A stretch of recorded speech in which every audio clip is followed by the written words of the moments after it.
Perkenalkan, nama saya Medis Duru. Saya dari kelas XTK 4. Kali ini saya akan mempresentasikan sejarah agama Hindu dan Buddha.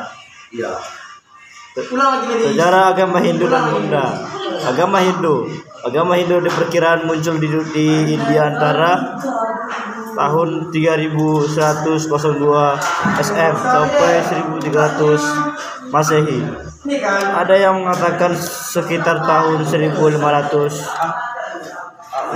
miliar tahun yang lalu. Agama ini tumbuh bersama dengan musuhnya bangsa Arya, yaitu bangsa nomaden yang masa India dari Asia Tengah melalui celah Kaldor. Kedatangan bangsa Arya ini mendesa bangsa Dravida, produksi asli India dan termasuk bangsa dalam kategori ras Australoid dari sebelah selatan sampai ke daratan tinggi. Dekan dalam perkembangan selanjutnya terjadi percampuran antara kebudayaan bangsa Arya dan bangsa Dravida yang menghasilkan kebudayaan Hindu. Perkembangan agama Hindu di India pada hakikatnya dapat dibagi menjadi 4 fase, yakni zaman Weda, zaman Brahmana, zaman Upanishad, dan zaman Buddha. Zaman Weda 1505 Masehi. Zaman ini dimulai ketika bangsa Arya berada di Punjab di lembah sungai Sindhu sekitar 2500 sampai 1500 Masehi. Setelah mendesak bangsa Dravida ke sebelah selatan sampai ke daratan tinggi, dekan bangsa Arya telah memiliki peradaban tinggi. Mereka menyembah dewa-dewa seperti Agni, Varuna, Kavayu, Indra, Shiva, dewa petinggi yang mereka anggap sebagai penguasa alam semesta.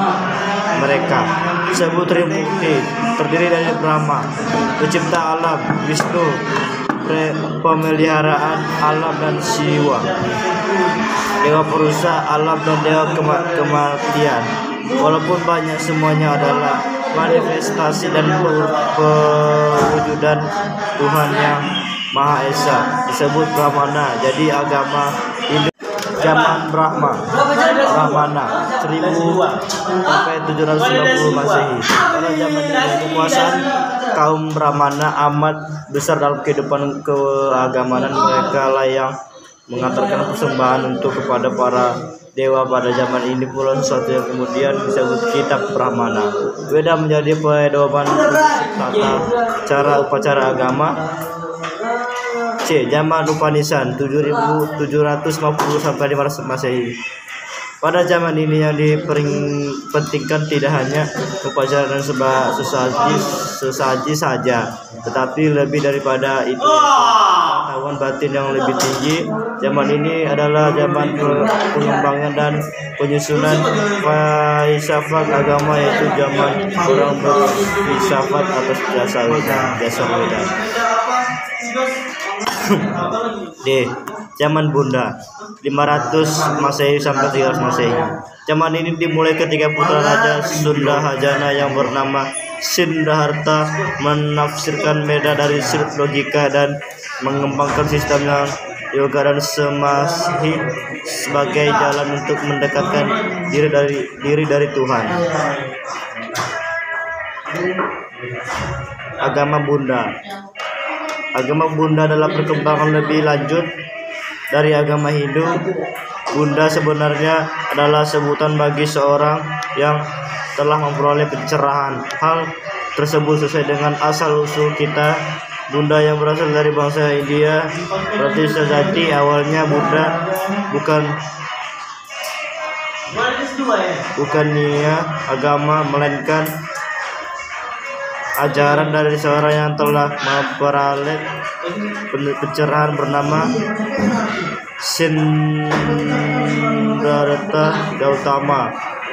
Pangeran Siddhartha adalah anak raja yang beragama Hindu yang ayahnya beragama Hindu dari suku Sakya. bernama Siddhartha sebagai anak raja. Ia dilimpahi kemewahan. Ia dilahirkan pada tahun 563 Masehi. Para petapa meramaikan sang pangeran kelak akan menjadi seorang cakrawarti maharaja dunia, menjadi seorang bunda. Bunda menemukan bahwa hidupnya ini adalah penderitaan ketidakpuasan.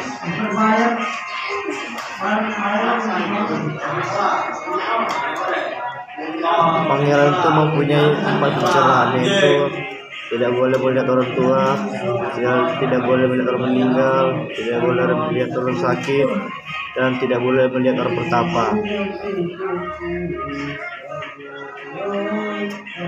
Ketika itu semua hilang, ya agama Buddha semua akan menjadi sengsara dan hidup tidak aman. B. Teori masuknya agama dan kebudayaan Hindu dan Buddha di Indonesia. Indonesia adalah negara kepulauan yang letaknya strategis karena berada di jalur pelayaran yang menghubungkan negara barat dan timur. Berikut beberapa teori hipotesis terkait proses masuknya agama dan kebudayaan Hindu dan Buddha ke Indonesia. 1. Teori Waisa. Teori ini dikemukakan N.J. Krom didasarkan pada asam bahwa motivasi terbesar datangnya bangsa India ke Indonesia adalah untuk berdagang. Golongan terbesar yang datang ke Indonesia adalah para pedagang India. Kasta Wijaya. 2. Teori kesatriaan. Menurut teori kesatria yang dikemukakan FDK Bosri pada masa lampau di India, tepat itu pula terjadi proses penyebaran agama dan Buddha Hindu. Kelemahan teori ini adalah tidak adanya bukti tertulis bahwa pernah terjadi kolonisasi oleh para ksatria India. 4.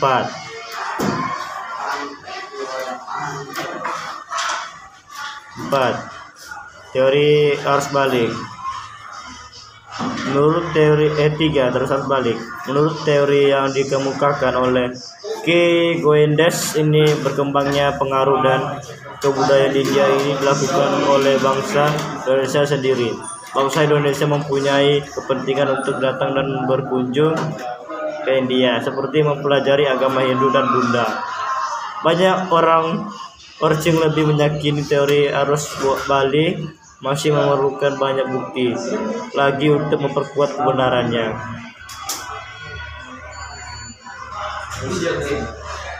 Kerajaan Hindu Buddha di Indonesia. Kerajaan Kutai, agama Hindu, tahun abad 4. Letak Kuchai, Kalimantan Timur. Raja terkenal Mulawarman. 2. Tarumanagara, Hindu, abad 5. Jawa Barat, Purnawarman. Pajajaran, Sunda, Hindu, abad V11. KVI, Bagar, Jawa Darat. Sri Baduga Maharaja. Kerajaan Melayu, agama Buddha, tahun abad V11 X1V. Letak Jambi. Raja terkenal ST Nauli Warnadewa Adityawarman. Kerajaan Kaliga, agama Buddha, abad V11. Biora dan Cepu, Jawa Tengah. Raja terkenal Ratu Sima. Kerajaan Sriwijaya, agama Buddha, abad V11 XV. Letak Muara Ticus, Riau dan Palembang. Raja terkenal Daputa Ahyang Dharma Setu Balap Urta Dewa. 7. Mataram, Kerajaan Mataram, agama Hindu, Sajaya Hindu dan Bunda. Abad ke-1, letak pendaman Jawa Tengah ke sekitar daerah yang banyak diairi sungai seperti Rogo, Bogorto dan Bengawan.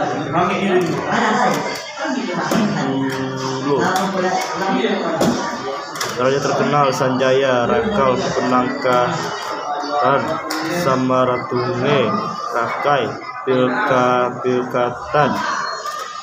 8. Kerajaan Wedang Kaputan, agama Hindu, tahun abad X, letak Jawa Tengah dan Jawa Timur dekat Jambang, tepi sungai Berantas. Raja terkenal Upu Sindois di Harmawans Arlangga. 9. Kerajaan Kediri, agama Hindu, abad X1, S11, Siok 2, 1, 2, 3. Letak Kediri, Jawa Timur. Raja terkenal Jayabaya Kertajaya.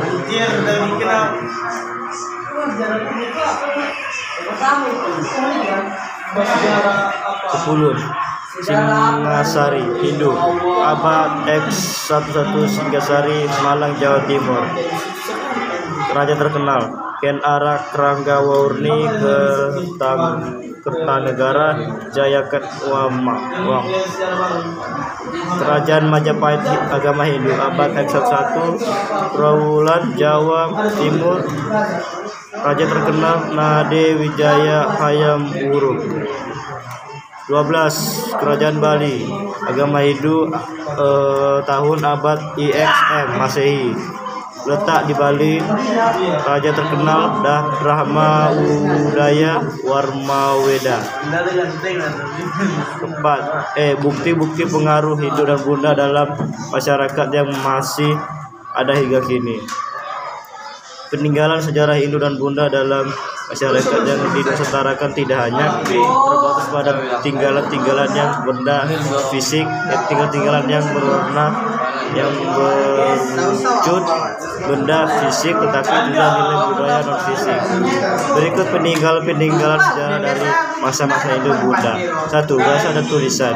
Budaya tulisan itu menggunakan bahasa Sanskerta dengan huruf perwawa, yaitu sejenis tulisan yang ditemukan juga di wilayah India bagian selatan. Adapun bahasa Sanskerta tidak berkembang sebesar huruf Pahlawan penyembang padaan. Bahasa Sanskerta digunakan hanya di lingkungan terbatas.